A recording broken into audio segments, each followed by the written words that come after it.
Good evening and welcome to the wonderful New York Society Library. As you know, one of the privileges for members is that we can go in the stacks and find our own books. Each time I search for a book, I always find something close by, which is fascinating. And before I know it, I am lost in the stacks. Well, there is no book I would rather get lost in the stacks with than an Elinor Lipman novel. And Elinor, I have to confess to you, when I said I needed your book to make a good introduction, that wasn't really true. I wanted your book, and I did read it. My mental sanity. Anyway, I wanted to go to Lipman land and a charming and delightful universe away from our current world where nothing bad will happen. And as in a Jane Austen novel, true love will prevail in the end, despite a few obstacles.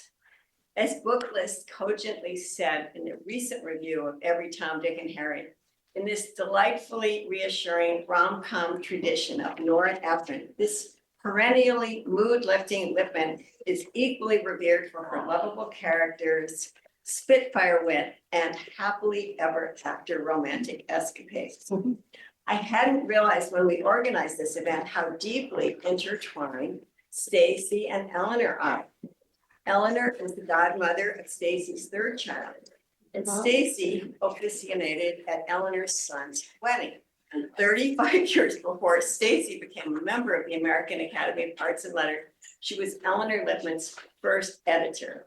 And Elinor, when she was asked who she would like at a literary dinner party, she said Stacy. And I think we've got a pretty good dinner party right here with the two of them. So too bad we're not serving dinner.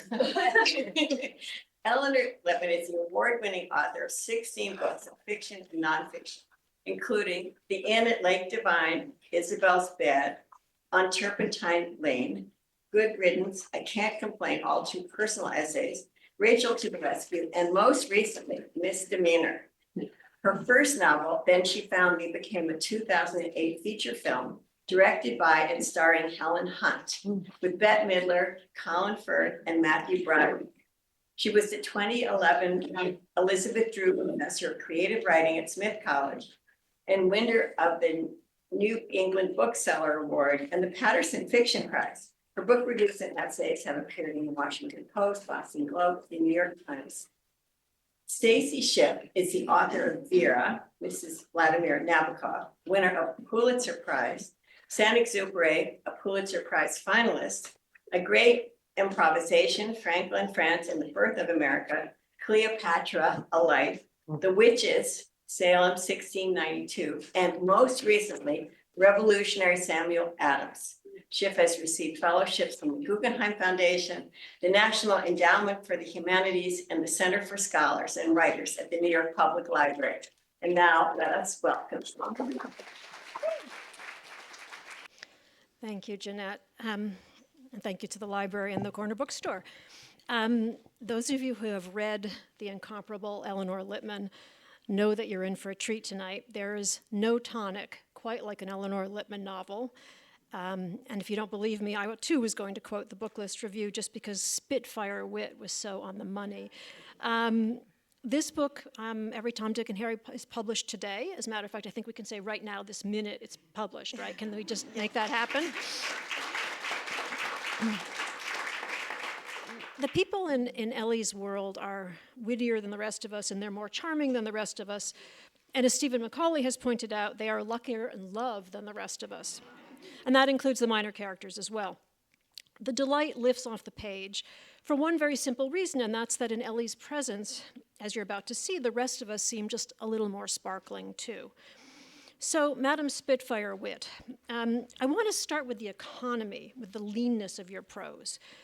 In the very first pages of this book, you introduce our heroine, you give her a business, you sacrifice a mother to breast cancer, you introduce a stepmother, you supply our heroine with 3 very distinctive aunts, you move her to a new home, and you redirect her future, and you also kill off a character by lightning strike. All of this happens before page 8. So I would call that a fast and furious start. Do you want to address the flying out of the gate? And either before or after you answer that horrid question, would you like to read the first few paragraphs of the book? Sure. Should I do that first? Or do I? Or It's your should I party, answer? right? Okay, okay. Well, I mean, I am constantly cutting myself, and so I guess that condenses things like story and characters. So I always try to follow the advice of David Mamet quoting William Goldman, which is to get into a scene as late as possible and to get out of the scene as early as possible. So that might account for some of that. But I think, setting up the story. I don't like I don't like novels that one could cut out the first chapter because they don't tell you anything. So I guess I'm compensating for those books that do that, maybe. So what we all want to know, of course, before you read is what got left on the floor with this one? Was there a lot of scenery going, a lot of things that you don't like what did you say, the clouds that flutter by and the burbling stream and all those things That's that right. The you can't abide? the Yeah, the cerulean cerulean skies. Yeah. Well, I can't remember, but all of my books, except one, The Ladies' Man, started where it started. But in this case, I think because I don't outline, I didn't know who my character was. She didn't even have a name yet. I decided to name her Emma because I've never had an Emma, and yeah, why not? And then it's always it's important that your characters have a job, I feel. It's preferable in life generally Yes, to in have general. one. But I definitely always had the idea that she would run an estate sale company. And it took a minute or a couple of pages to decide that she was a reluctant estate sale company owner, that her parents had handed her the reins, so because she didn't have a real job. She'd worked some retail jobs in Framingham, Massachusetts. So I think handing the reins, and also she didn't really have a place to live and couldn't really afford rent, so they obligingly retired and went to Buzzards Bay, Massachusetts, just so she could have the house, and that set up another character, hadn't planned him, Frank, who became her boarder. So lots of things that are in transition is what you're getting at here. A job to fill, a new life, reluctant was the word I'm stuck on here. Yes. Right. Do you want to read those first Sure. paragraphs? My Because glasses. that will kind of connect all of these Okay. things. Okay. I will. Oops. My new business card reads, "A state of mind," and below, in italics, "We empty your nest." Though I've been working alone since my parents retired, I've retained the "we" for sentimental reasons and to sound less like the one-woman operation I hope to keep afloat. I've been estate sale adjacent since I could add and give change, spending weekends at a table, wrapping and bagging purchases. If buyers try to negotiate, I'd point to the stated price on the tag or sticker and ask blankly, "So, do you not want it?" But the grown-up me has learned to be kinder and more psychiatric. I know when to handhold and when to hard sell. Some clients can tell a story about every item in their house if I let them, and sometimes I do. If anyone is convinced that the unsigned portrait over the fireplace is an old master, I don't argue. I let the small local auction house with which I have a relationship, I recommend them, they recommend me, be the bad guy. As ever, they agree that the work in question is either NSV, no sale value, or TFO, the frame only. Yes, I can get $100 for decent still life by an unknown artist, but it's small comfort to the surviving children who grew up expecting that their inherited treasures would be auctioned off for millions. So I know this isn't where I thought I was going to go, but since you just read that and we're all now already chuckling, the humor, I think it sometimes surprises you. I mean, I know that I've often told you that things left me laughing aloud, and you seem to have forgotten that you've even written that sentence. So the one that comes to mind, I guess what I'm trying to say is that a lot of this is just the absurdity or the hilarity of everyday life. that you seem to have made your own. And one line in this novel that, for whatever reason, just every time I look at it tickles me is something that Emma says about her new roommate when she says, "He took the trash and recycling bins to the curb the first Wednesday he was in residence, noticed what needed tightening or oiling, and performed tasks unknown to me, such as emptying the crumbs collected at the bottom of the toaster." I mean, the crumbs are inherently droll, but it's the unknown to me. That's the Lipman touch, right? I'm not going to ask about the contents of your refrigerator, which I know well, but it's you don't seem to know. You told me that on the phone, that it was the funniest line I ever wrote about the trail comes, and I was surprised. This is the first time I've read from this book here tonight, and that's because it was only published 5 minutes ago. Yeah. But to hear the lines you laughed at, or even just the words, it's always a surprise. And then, of course, when I go to the next reading and people don't laugh at the same lines, I'm a little disappointed. But so it's, once at a reading, it was a big event, a bunch of authors, big event in Colorado, Steamboat Springs, and people laughed at a line. This was in Isabel's bed, and I stopped and said, "Now, could you tell me why you laughed, and what was funny?" And so a woman raised her hand, and she said, "I think it was just a laugh of familiarity," and then she said, which I think defines comedy of manners. So the answer is I am surprised, because I'm just sort of reporting from my own life. So, I have to empty the toaster crumbs, and that's just sort of business as usual. So, but I am very happy that you found that funny. Evidently, I am not alone in that. And just to go back to something you said, no outlines. You're just kind of wondering what's going to happen next to your characters while you're emptying the crumbs from the toaster, right? So what's that Kurt Vonnegut crayon in the mouth expression that you like? Kurt Vonnegut was the one that said the way he writes, he feels like an armless, legless man with a crayon in his mouth.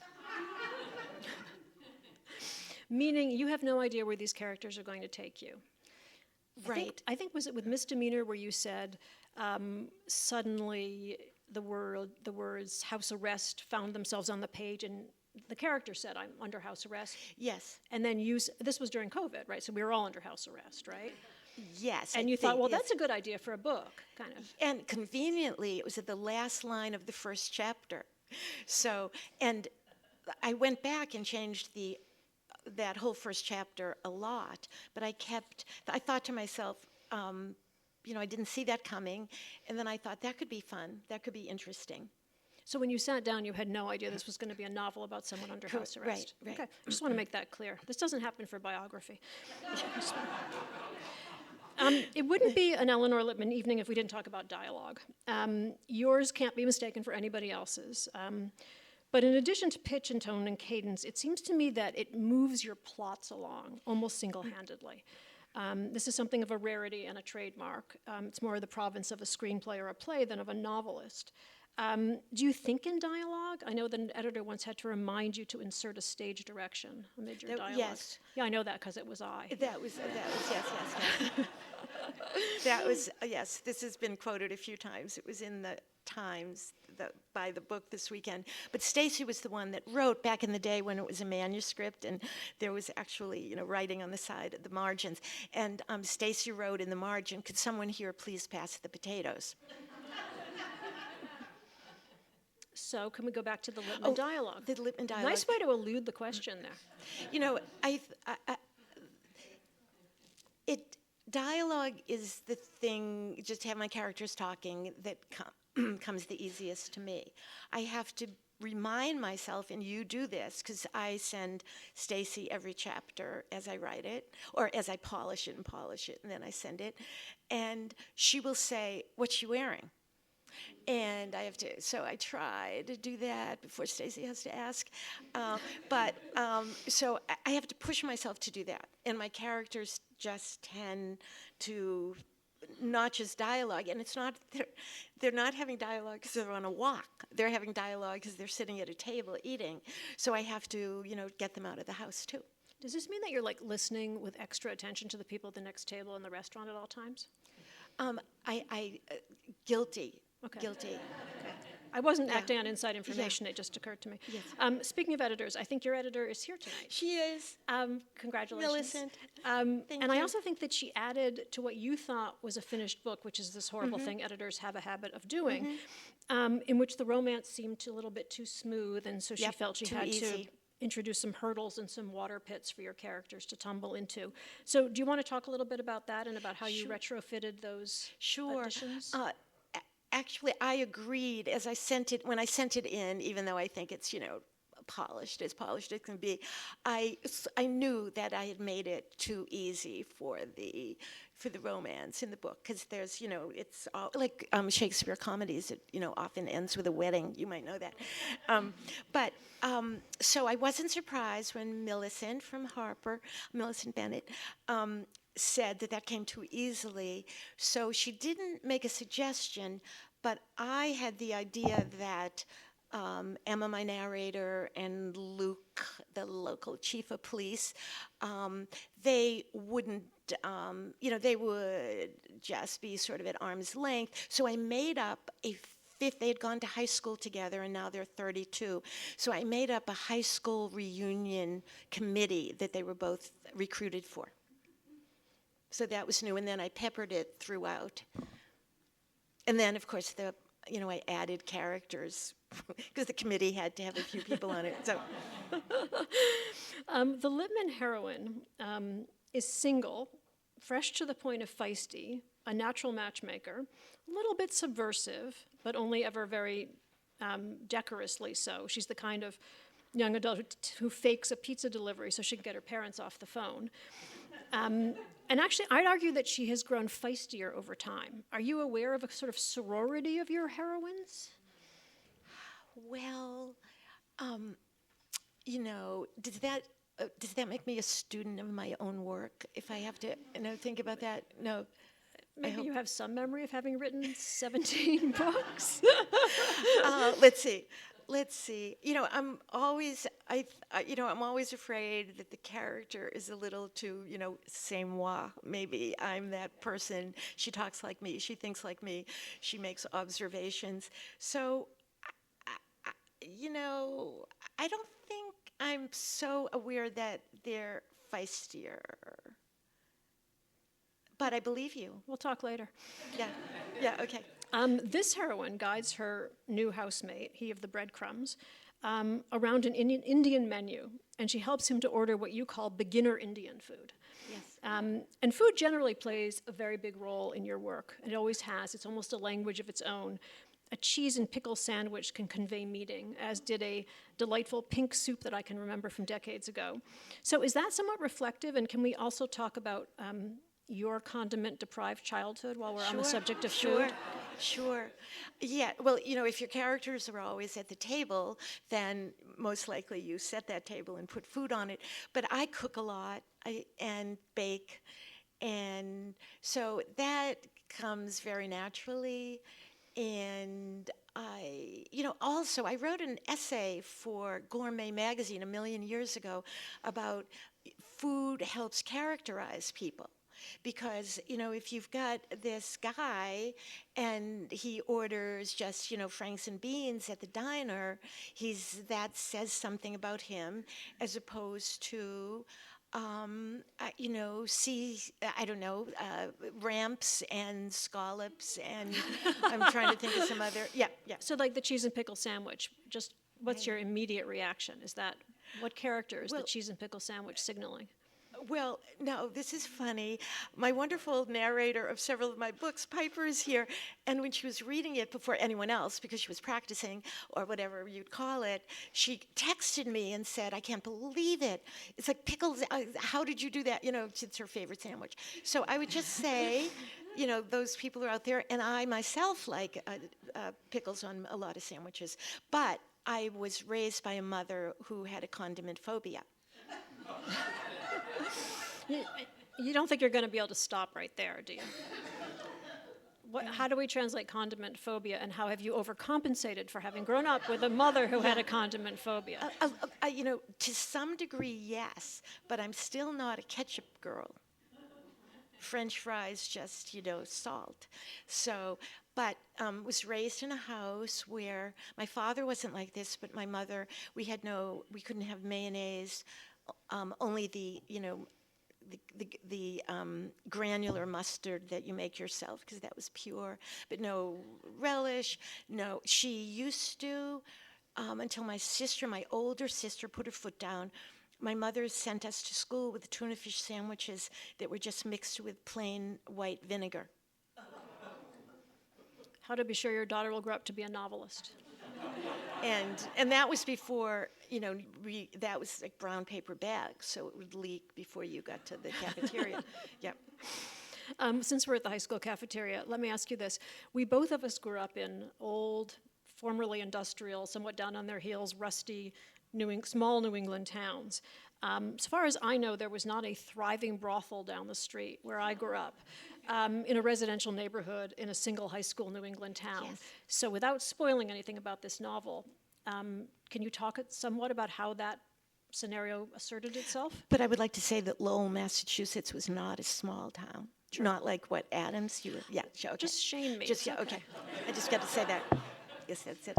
At some point, it was the third largest city in Massachusetts. At some point, Boston, is the Worcester. operative statement. Boston, Worcester. Okay. So do you want to give context for this? Yes. Just put some context on. So Emma is told about a house on Harrow, Massachusetts, the fictional town in this book, on the fanciest street in Harrow. For sale sign is there, and so she calls the owner to say, when the time comes, this is what I do, an estate sale. So it was a bed and breakfast, but it turns out that it has a past, and its past was that it was a brothel. Yeah, obviously. Do you want to read? Oh, is this sure. the part that, does that follow on what you just said? It does, does. So Emma calls the owner of this house, who is, quite the, how would you describe her? A tough broad, this woman. And she is, they have a joint phone call with Lois, the owner, and her daughter, Vanessa, her 40-year-old or so daughter. So this is Emma on the phone with them. A request, or was it a test, put forth by daughter Vanessa in the promised determinative phone call? We need you to burn the contents of the file cabinet in the Beau Parlor. Beau Parlor, burn. I dealt with plenty of file cabinets, one of the reasons I owned a dolly, but I've never been asked to set fire to anyone's possessions. I assume you've gone through the paperwork and know there's nothing valuable left behind. When my question met with silence, I continued. I mean, things like birth certificates, insurance policies, wills. I found savings bonds that the clients had never cashed. Vanessa asked, is burning things such a big deal? Hoping this would be all the disincentive required, I said, I don't have a fireplace or a wood stove, and considering the town's outdoor burn bans, I'm afraid it is a big deal. The master bedroom has a working fireplace, said her mother on speaker. Though I could surely find a way to burn any unwanted papers, the task had a dodgy ring to it. Or was it Lois herself who was giving me a law-breaking vibe? What if it was evidence? What if her ex used his home? Her ex was a crooked chief of police, before the romantic hero chief of police. What if her ex used his home file cabinet for confidential Harrow police files? What if destroying their files meant I was perverting the cause of justice? After a few beats, Vanessa said, Mom ran an escort service. So if you're asking if business was conducted, the answer is yes. And every single customer was top tier. Millionaires, doctors, ministers, CEOs, CFOs, said Lois. Lola Mansfield was a brand. Lola Mansfield is synonymous with the best, the cream of the crop. Lois was suddenly Lola? Couldn't you just lock up the file cabinet, I asked? It's as easy as taping a sign on it that says, not for sale, do not open. Lois said, yes, forget we asked, and to her daughter, tell her what we were famous for, what we did, what we made our reputation on. Discretion, said Vanessa. Out of my hands then, I thought, good. Is she still on, Vanessa asked her mother. I might have volunteered to hang up so they could talk freely, but I was too enthralled to withdraw. Please know that everything we've discussed is off the record, I said. Don't go overboard, said Lois. Use whatever will help bring in the most customers. I'm proud of my worker bees. I loved every single one, beauty and brains, and it went both ways. Men of the highest caliber. It was the best job ever. At my phoniest and most flattering, I answered, wow, how many of us can say that? It's inspiring. I didn't have a college degree, she said. I didn't have anything to put on a resume besides housewife, mother, hostess. These were the happiest years of my life. Happiest, I wondered, as in happiest hooker? Why not ask at this point? Were you one of these worker bees? As a demi-mondaine? Ha! Thank you, but no. What did that leave? Were you the madam, I asked? And then, as if it were the most logical and obvious job one could perform at a brothel, Lola Mansfield said proudly, I was the house mother. So for obvious reasons, this novel required a particular grasp of Massachusetts law, at least when it came to the legalities of prostitution in the 1970s. So did you write first and verify later? And do you want to tell us about James E. Mulligan, former chief of police in Georgetown, Massachusetts? I do. In terms of the research, it's always on a need-to-know basis. So I write a line, and then I think, I'll get to that. I'll look that up, or maybe on the spot, I'll Google it. Prostitution is just a misdemeanor in the Commonwealth of Massachusetts, or at least this year that I was looking this up. James Mulligan, there's in the last about 5 of my books, he's been thanked in the acknowledgments whenever there is a policeman in the book. And he's been not just, yes, for misdemeanor, he gave me the idea, I'm getting off track here, but gave me the idea of what the crime would be, what I hope was a sort of white collar and sympathetic crime. He gave me that idea that would get her under house arrest. So in this book, so Jimmy Mulligan, besides being at some points a chief of police, superintendent of police, had spent some time at the FBI Academy, but was also just a cop on the beat. So he answered every single question. Whenever a cop shows up in this book, it's been run by Jimmy Mulligan. So do you send him the actual passage, or do you sort of say, here's what I need to have happen? Well, I call. I say, when's a good time? And by the way, Jimmy Mulligan, I've known him since 4th grade in Lowell, Massachusetts. Thank you.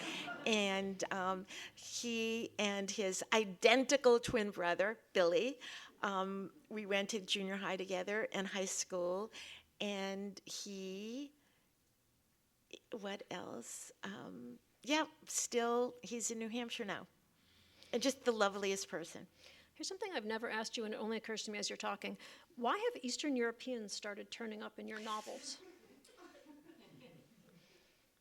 I don't know. Have you noticed that? Yes. Yes, okay. Just in the last 2 books.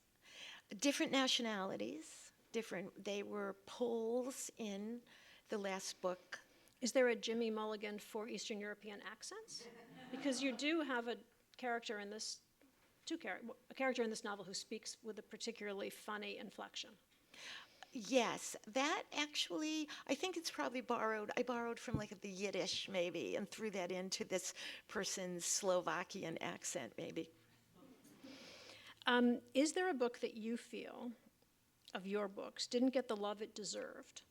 A book that was rejected, let's say, mid-career for you? And do you have a few lines that you want to say about that situation? I just want to say, like everything in Elinor Lipman land, this has a happy ending. Oh yes, oh yes.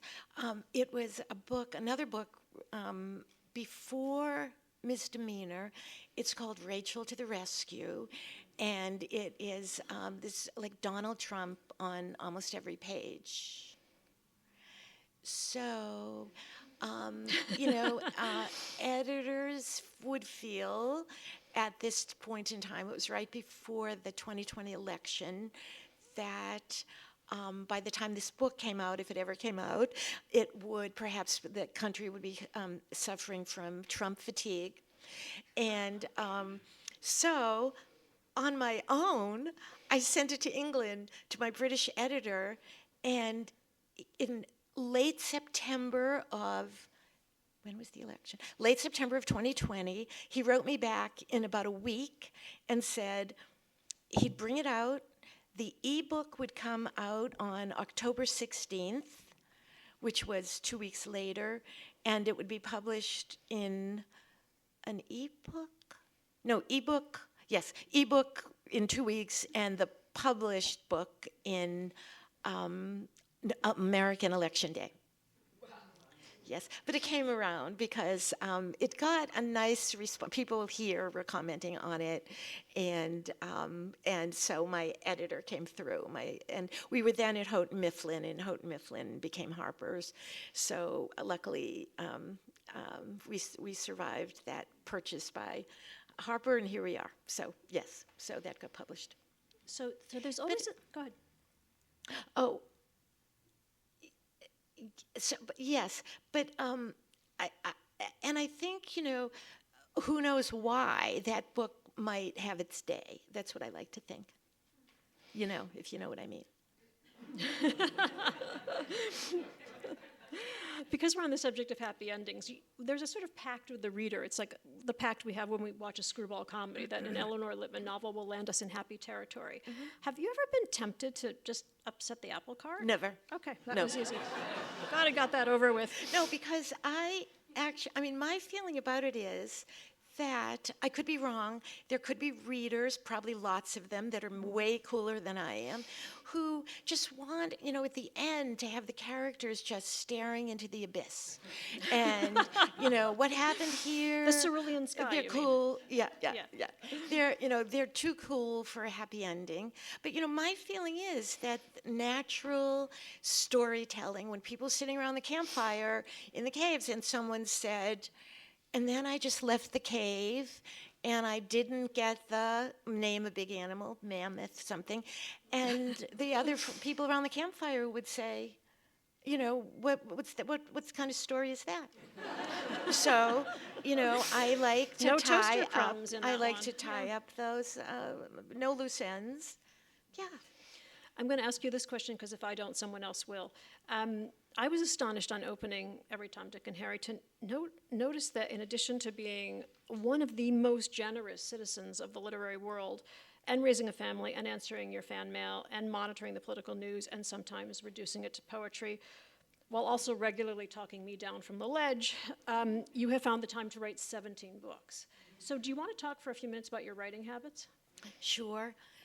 I aim to do 500 words a day, and which isn't that much, so that and I like to get started 8-ish in the morning, and so if I reach the 500 words, what I consider too early, at 10 o'clock or even less than that, because it's dialogue and that comes too easily, and I haven't put in enough description and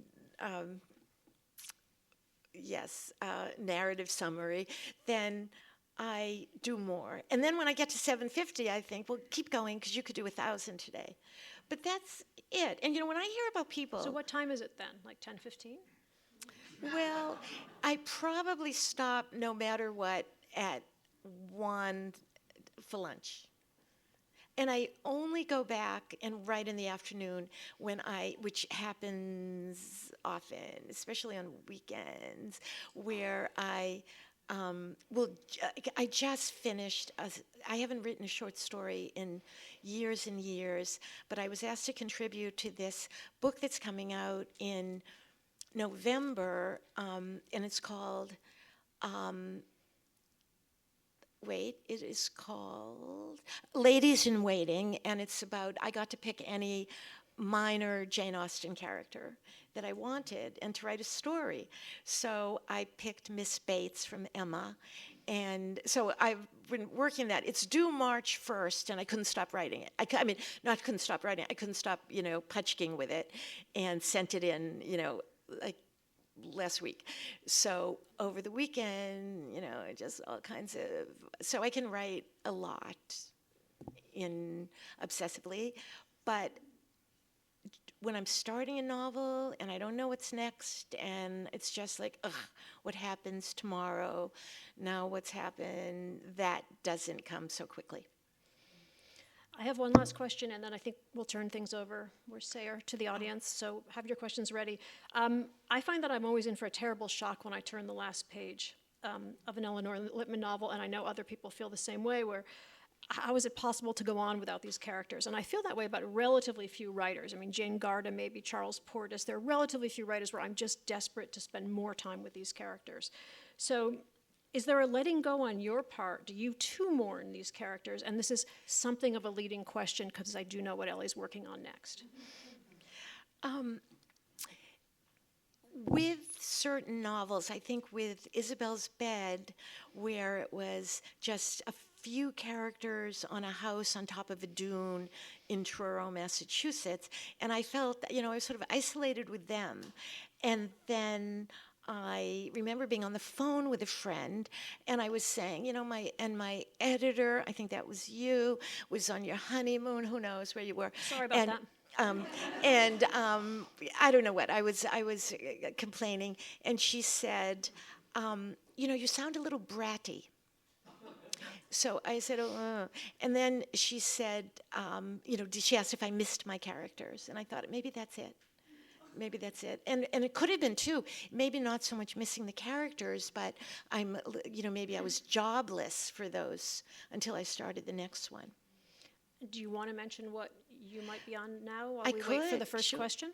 No, I could. I started, it's the first time I've done a sequel, but I'm now writing a sequel to The Inn at Lake Divine. The gateway drug to Elinor Lipman's work. But we, although I'll let you ask questions, but I don't think we've said anything about, Stacy was my first editor, maybe we said that, but it started with a story collection, and she sent it back, sort of. She sent it back to my agent, but with a question, would I be willing to write more stories? There were 3 connected stories. Would I be willing to write more? And so my agent called and said, she'd like to talk to you. Would you like to talk to this editor at Viking Press? So anyway, I worked up the nerve, and you called me, or I called you, and you said, would you be willing to write more stories about Tim and Hannah? And I said, yes. And then I said, how many? And she said, would you be willing to write 4 for a total of 7? And I said, sure. And then we hung up, and I assumed, like the way the world worked, I would have to write those, and then Stacy Schiff, this junior editor, you were a junior editor, would then have to present it to the editorial board, and it wouldn't work. But she, on the basis of my just saying I would, she made an offer on that book. And people, I don't like it when people say things like, a lot of books, you've been lucky. And I think, well, I work hard to do that. But I do feel that the fact that my agent sent those stories to Stacy Schiff, junior editor at Viking, was just about the luckiest thing that happened to me. Totally mutual. Both of us. So now that we're both in tears, someone else could maybe answer the next question, right?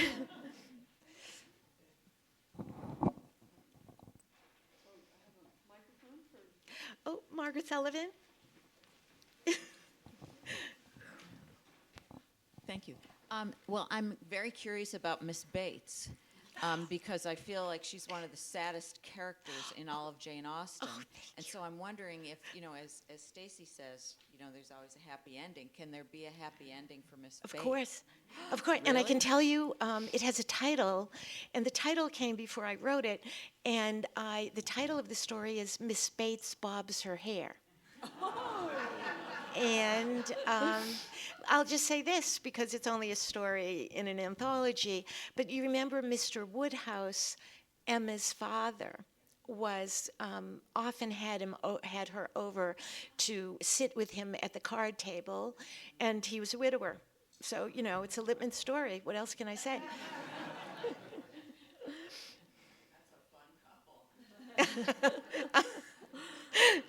That's good. Thank you.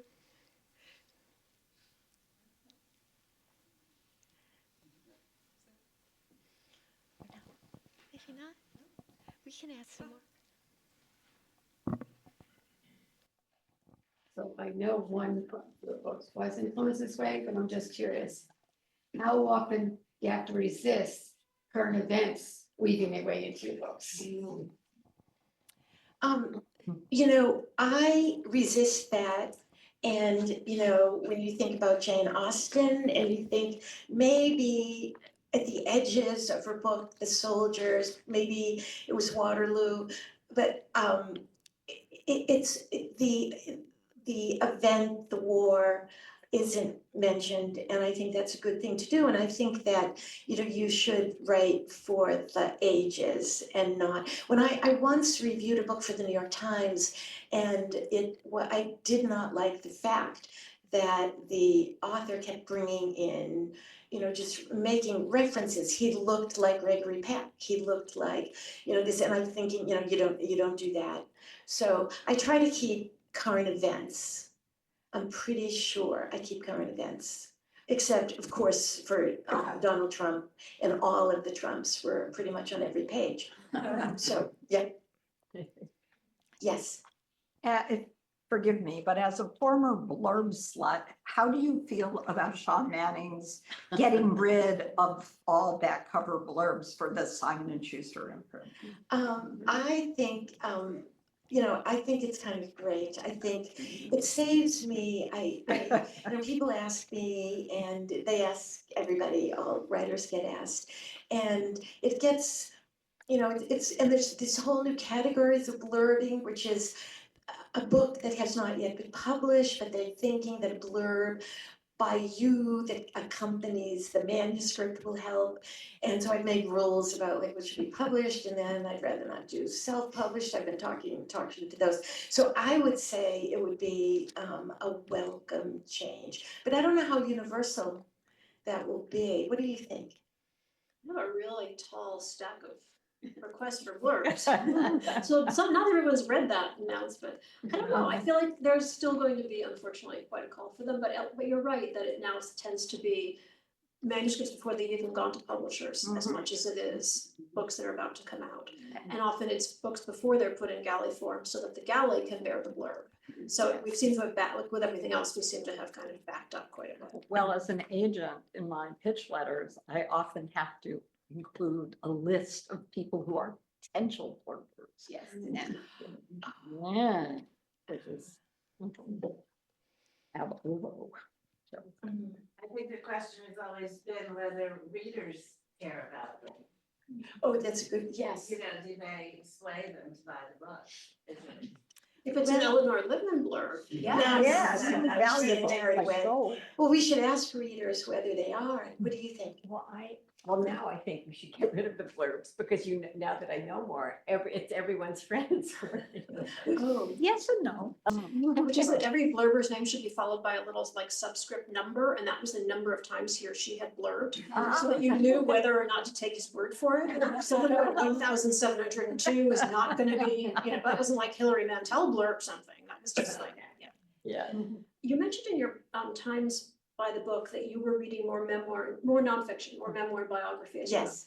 Do you think there's a reason for that? I mean, is that? You know, but I mean, part of it is I always have an audiobook going. And I often, not often, always go to sleep listening to my audiobook. And if it's a novel, I have a harder time finding my place the next night or the next day when I listen to audiobooks when I'm, like emptying the dishwasher and cooking. So I would say with nonfiction, memoirs, biography, for some reason, I don't know, set in time, I can sort of flip back and find just where I fell asleep. Or you just don't notice the missing part. Yeah. So it's the format in some way that's favoring nonfiction. Yes, but I love it. I love nonfiction biographies, memoirs. And more than, as I was young, I was trying to think of, what memoir did I read when I was young? And I had a hard time thinking. Maybe it's because I was, teenage girl and a Was there college. fiction that comes to mind when you think that, of things that you read and then reread and Oh, reread? for sure. Well, starting when I was probably 10 years old or 12, I read my favorite novel of all times, Daddy Longlegs. Distillery novel. And sometimes I think I might have shaped my life after her. I wasn't that tall, I played basketball nonetheless, just like she did. And loved that so much and loved the form of it, loved her. Oh, plus she was an orphan. If any of you, this is for, this is, probably middle school through even high school. But the best setup was she'd outgrown the orphanage. She was the oldest orphan, and ordinarily they were turned out in the world, but she was smart. So a trustee offered to send her to college. So, and all he asked for was one letter a month, but she had no family, so she wrote him all the time. But also, a book that I kept rereading and then read the whole series was a novel, Rose Franken, the book Claudia. Novel, read it 10 times. This would be in high school.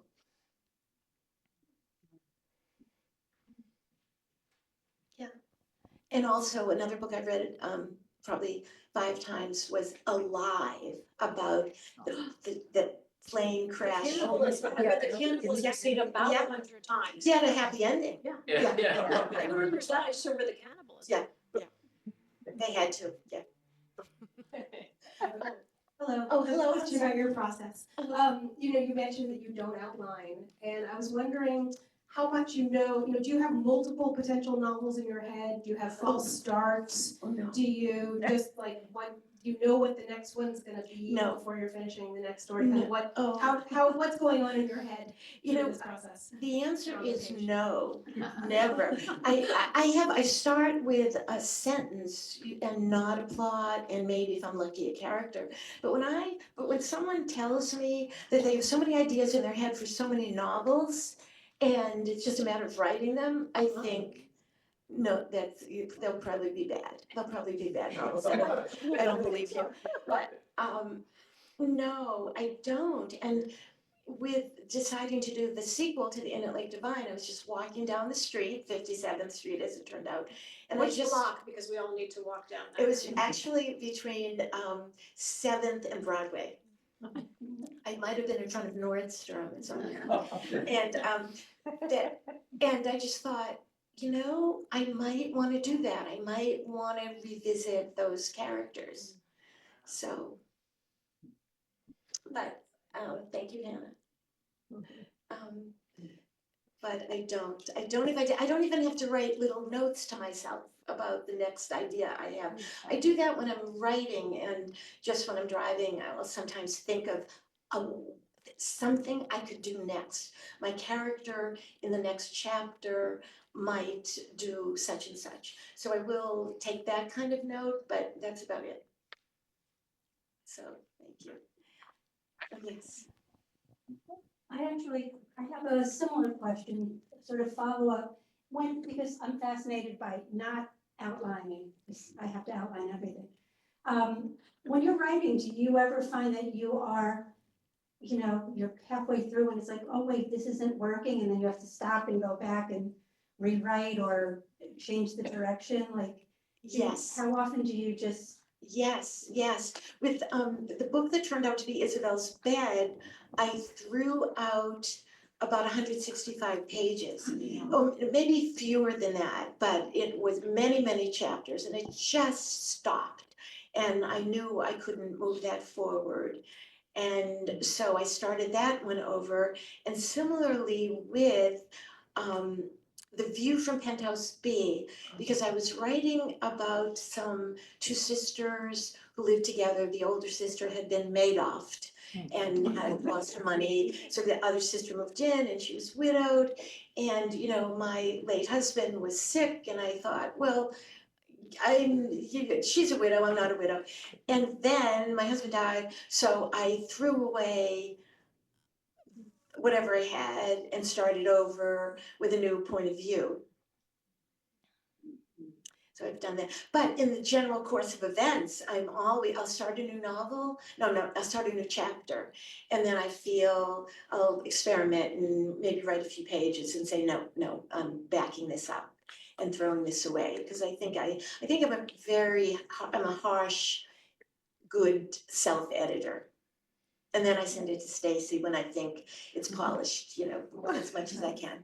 But the point of view is something we haven't talked about. You've gone back and forth between third person and first person. Well, I can quote you.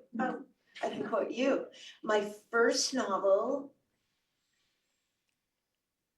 Was it? No, I know what my first novel was. I'm trying to think of whether it was first. It was first person. Then she found me. It was first person. And I remember talking to you when I was starting my second novel and said, I think I should do third person. I think that it's somehow, I don't know what, more grown up, more sophisticated, something. And you said, no. And I said, why? And she said, because with first person, you can get down and dirty. Do you remember saying that? No, of course not. But it worked though. I just had one more question. Oh, maybe, yes. Bonnie, that's you. So every novel that you write seems to have a different focus, and this one is on yard or estate sales, I should say. So what made you think about doing that so clever, and the way you incorporated everything and different ideas into the estate sale, which is very cool? It was because I do go to estate sales, and at a certain, it was a certain estate sale, which was sort of my penultimate one. It was 2 ago.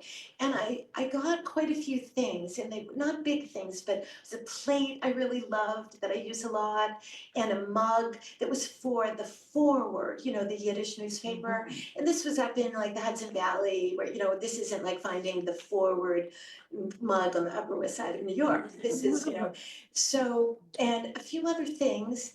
And I remember thinking, and then I was thinking that the family, I sort of felt, I didn't know anything about them, but I felt that the woman and I sort of had the same taste. So it's not what I wrote about, except for the estate sale part of it.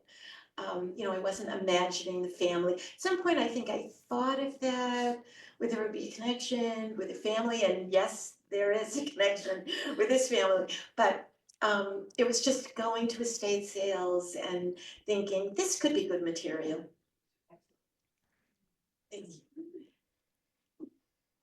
Thank you so much, Elinor Lipman. Thank you, Stacy Schiff. Audience members.